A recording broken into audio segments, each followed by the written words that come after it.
Job join అయిన తర్వాత బిజినెస్కి వెళ్ళాలమ్మా. ఓకే. ఎందుకంటే బిజినెస్ అనేది చాలా ఎలిమెంట్స్ ఉంటాయి దాంట్లో. ఒక ఐడియా ఉంటే సరిపోదు. నాకు తెలిసి కొన్ని లక్షల ఐడియాలు, మంచి ఐడియాలు వాళ్ళకి ఇంప్లిమెంటేషన్ చేతకాక, మార్కెట్ని అర్థం చేసుకోవడం చేతకాక ఫెయిల్ అయినవి లక్షల్లో ఉన్నాయి, ఓకే. వేలు కూడా కాదు. అందుకని ఒకసారి ఒకళ్ళు జాయిన్ అవుతే ఒక జాబ్, వాళ్ళకి ఆ బిజినెస్ అంటే ఏంటో అర్థం అవుతుంది.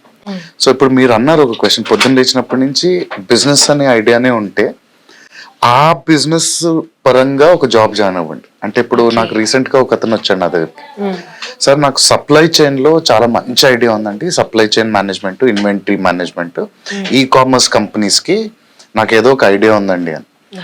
సో ఇది ఎలా నడుస్తుందో బిజినెస్ నీకు తెలుసా అంటే, లేదండి యాజ్ అ కస్టమర్ నేను అమెజాన్ ఆర్డర్ చేస్తాను కదా, అది నాకు ఐడియా ఉండి పెట్టుకున్నానండి అన్న.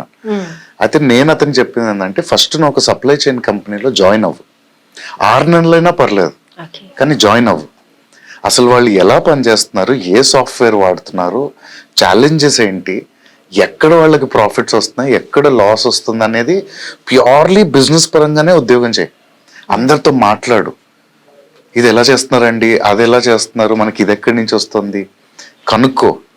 అప్పుడు ఇంకా ఈ ఐడియా నీకున్నది, నువ్వు ఏదైతే ప్యాషనెట్ గా ఉన్నావు అంటున్నావో ఆ ఐడియా నీది కరెక్టా కాదనేది నీకే అర్థమైపోతుంది. సో మీ క్వశ్చన్ కి 2 రైట్ ఆన్సర్స్ అన్నమా. ఫస్ట్ ఉద్యోగం జాయిన్ అవ్వండి, పని నేర్చుకోండి, దాని తర్వాత మీరు బయటకు వచ్చి బిజినెస్ పెట్టుకోండి.